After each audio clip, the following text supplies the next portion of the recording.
Let's do a little Q&A and channel update real fast.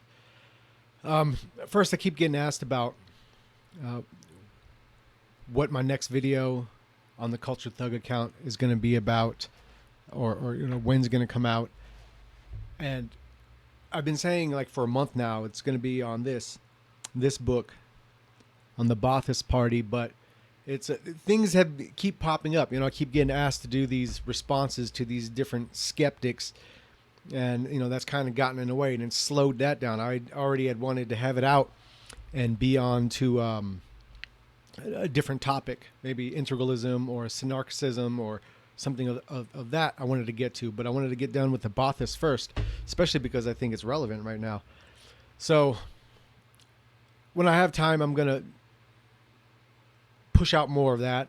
I'm still in the process of, you can see where it's divided at, is and putting the quotes into, transferring the quotes from the book to the computer and then putting it all together. So, which usually takes a while and is tedious depending on how many quotes you have to transfer from the book to the computer. But unfortunately, or I was also asked again to do another response to another person in the skeptic community, some guy named V.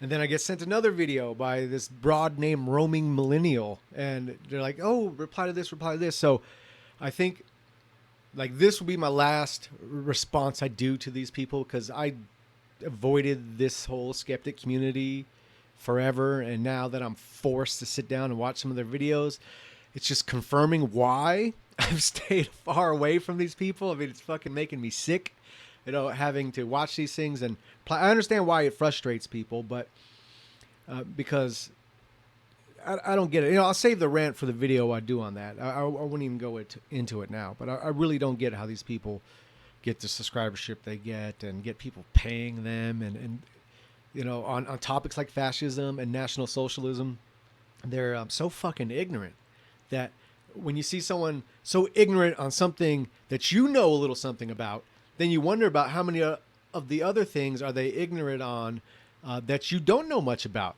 Maybe you would have taken their word for it. But after seeing stuff like that, I don't know. So this is a Q&A brought to you by Protein Shake, post-workout protein shake. Maybe tomorrow night, Friday night, if I do a Drunken Q&A, because I got quite a few questions to get to, it'll take place tomorrow night. If not, then it'll be a little bit, because that's my only chance. But anyway, so I plan on doing a video response to this guy V, his inaccuracies on National Socialism. I'll touch on Roaming Millennials' inaccuracies on fascism in that video, and then I'll be done with these video responses to these people, because I don't want to spend my time arguing history with people. I'd rather argue the future with people. But I understand why it frustrates people, because it's just fucking ridiculous. It's ridiculous. It's and how they're so sure of themselves, right? And how they think so highly of their intellect, and they offer such bullshit.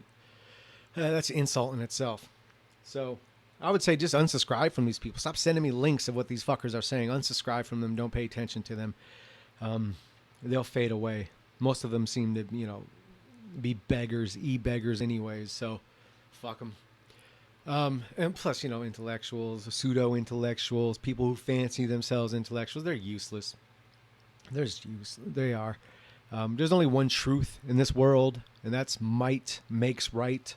Not might is right, but might makes right. That's it. So all this pontificating and going back and forth on what's right, how things should be, how could they be that way if we just debated with each other, and et cetera, et cetera. Might makes right. It's a lesson of history. It's a lesson of the present day. It's the way of the future. There it is. So act accordingly. Go from there. Now, I got a question about, so anyways, the Ba'athist Party is my next book breakdown video, but probably my next video is going to be a video reply to, what the hell was that? V and Roaming Millennial. And then, unfortunately, I won't be able to do that this weekend. Usually in the weekends is when I have some time to knock out some work some video work, but I have a very busy weekend, so unfortunately, it's not going to be this weekend. Hopefully, by next weekend, I'll get that video going and get it done. Um, Outside of that, I was asked when's the next Fascist Maxims. I don't know, honestly. I haven't spoken to Marshall Ironside since um, our last podcast. They had banned my account. My only way of speaking to him was through the Google there. And once they ban your account, I guess it shuts down your Google as well. And so I sent him my phone number in YouTube messages, but I haven't heard anything from him since. So um, I don't know. I don't know when the next Fascist Maxims is. There's nothing planned now, but it could pop up on the day we speak. So who knows? Um,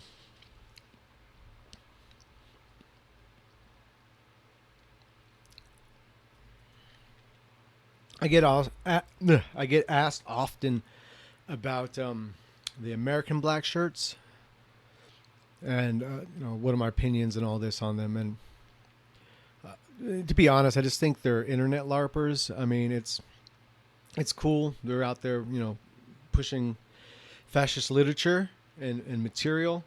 They have a YouTube page too, so that's cool, I guess. But yeah, I think they're larpers, and I don't mean it as an insult. It's just what they are. You don't show yourself. None of them show themselves. They got this party, and they got these positions and titles and shit. It's larpy. And yeah, and plus you're not getting anywhere with a name like Black Shirts. You can't have a foreign concept. You can't be a nationalist with a foreign, slogans or concepts, right? It's like you can't have the swastika and think you're going to gain any ground in America with that. Same with like the title Black Shirts, right? It's any American fascism is going to have to be completely Americana and probably not even identified as fascism by the people promoting it. So it's which that doesn't matter. All that's a name. Who gives a fuck what it's called? It's the tenets that matter. So those will be, I believe it's naturally coming to that cohesion, that it'll be very fascistic, and I think most people are unaware they're going in that direction. But that is the direction that's forming, and it's slowly happening. I think we're watching the process go. So yeah, that's what I think about them. They're just internet larpers. They started a party, cool internet party, and they put out fascist literature out there. So that's good. Better than people not putting fascist literature out there, right? So the more the merrier, I say. More people should be pushing it out there and all of this stuff. But you're only fooling yourself if you think it's anything more than LARPing. All right, let's get the last two out the way here.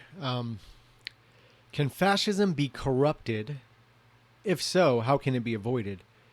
Well, of course, fascism can be corrupted because humans can be corrupted. I mean, there's no guaranteed against corruption. There's nothing in life that can guarantee you. No system. No. As soon as you get two people together, the odds of corruption have just doubled. So, that's there's no guarantee against it. How can it be avoided? Well, if you have tenets in place, right? And beliefs in place, and a direction of society in place, and standards of society, etc. Right? If you have a well understood direction and purpose of the nation, then you'd be able to see when it's becoming subverted, and then maybe someone's using something more for their personal interest at the harm of the society. And that would be obvious, I would imagine, sooner or later, right? Maybe not immediately, but sooner or later. So now, like today, we see what's happening, right? And we see it happening like in our fucking face. And what do we do about it? Not much, really, right? So we bitch about it, etc., right? But hold signs and shit like that, right? But we really don't do anything. So imagine, I think a lot of why we don't do anything is because we're very comfortable people. We enjoy a life of comfort. We've embraced our pleasures more than anything else. We're very unhealthy people, mentally, spiritually, and physically. So you're going to get a lot less rebellion from people like this. Because character's bad, the body's bad, the mind's bad, the soul's poisoned. I mean, you're not going to get that. So now, imagine if you did have this society where you're building men up to be their best, where you're having that positive socialization being pushed forth through the media, through pop culture, through public education, etc. So you're having people of quality. People, instead of seeking comfort, are more seeking, understanding and exploring and advancing. And these are their drives in life, not simply seeking pleasures. Now, we're not going to eradicate pleasure seeking, right? That's as much as human as seeking advancement, but we will control our pleasure seeking, right? It won't become society run by vice as it is today, as the number one money makers are vice, is the whole vice industry. So imagine you have a people like that. These people, once they see corruption, are much more likely to deal with it and eradicate it than what capitalism has produced, what liberalism has produced. So it's that would be our deterrent against it. We're dealing with a much more healthy and qualified mass to deal with corruption.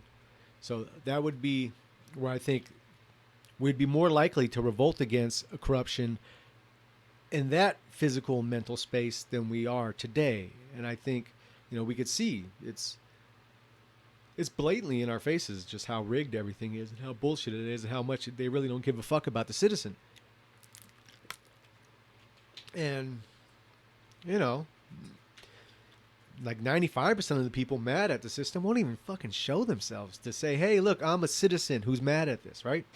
So they won't even stand up and be counted, let alone actually, work to change it. So, yeah, I think people built of more character be more likely to eradicate that corruption. And lastly, what do you think of a transgender person who is fascist? Now, I get this in a couple different forms, gays, transgenders, etc. And there are some people out there, there are quite a few people out there who really, really, really have an issue with homosexuals and with transgenders and all this shit. And for the life of me, I don't get it. I don't get why they would. And it's for the reason that most transgender and homosexuals are born that way. So it's like to hate someone simply for what they were born. I don't get that mentality. But I understand people's disgust when you see, the gay pride parades and all that shit. It is disgusting. It's ridiculous. How the fuck you show pride by being degenerate? It makes no sense. But anyways, they're useful idiots for the system, right? It's divide and conquer. It's, of course, they're going to sensationalize this stuff so they can shove it into the face to people that aren't, that don't want to see that in society, and it just creates division and people's at each other's throats, right? So of course they're useful idiots as far as that goes. But if a transgender, matter of fact, my video I'm going to do on Mexican synarxism was translated by a transgender person who I assume is fascist or fascistic at least, because they're watching my videos and helping translate material for me to do more work on, to get more information out there to people so they can understand the different branches of fascism in different countries. So, that's good in itself. Anyways, to me, the homosexual and transgender question, it's not a, first, I think, they should have any rights a straight citizen has. So they should be married. I don't think you should force churches or, situations to go against their religion, but there's plenty of places they can get married legally, right? But I don't think it's a civil rights issue. I don't think homosexuality and transgenderism is a civil rights issue. I think these are more left in the field of science and medicine, because it's let's say 80% of transgenders and homosexuals, lesbians, are born that way. So let's say 20% go that direction for whatever reason, right? Who knows?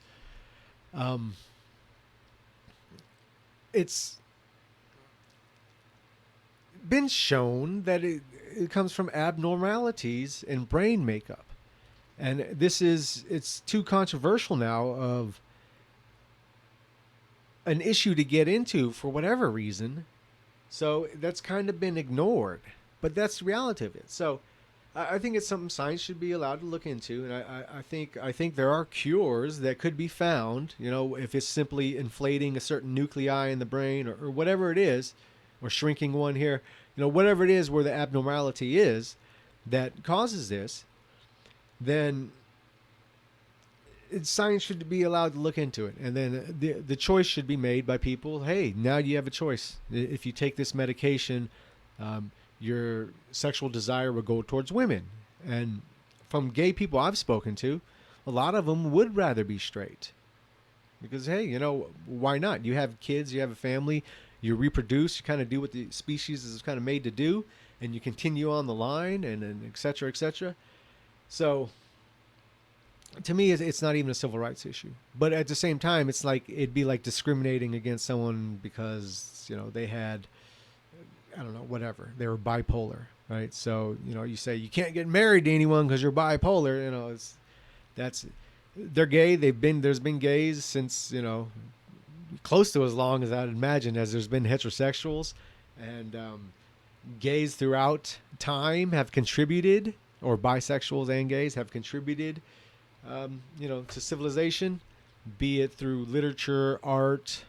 And you know, and even in certain instances, heroic deeds. So it's to me, the hate towards gays and trans. I understand, once again, we're pitted against each other. They shove it in your face, and they shove the worst case examples of the gay community in your face. And plus, they've also been kind of molded to be that way as well, to view themselves as victims, to fight out, to lash out, to be degenerate, to view degeneracy is kind of a rejection of straight heterosexual civilization, I guess. I'm not sure where their mindset is. A lot of them are, you know, really lost in the sauce when it comes down to their whole gay pride shit and what they think should pass.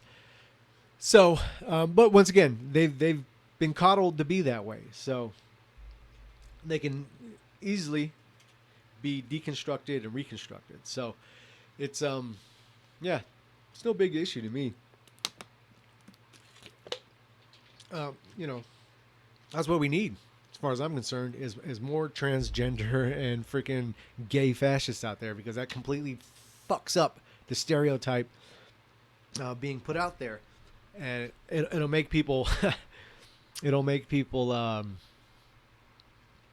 really confused. Of course, they'll bring up like Hitler. Oh, Hitler had, you know, anti-gay measures, you know. And then, truth be told, you know, he looked the other way with Ernst Röhm for a long time, and many others, until it became until it could be used or convenient not to look the other way.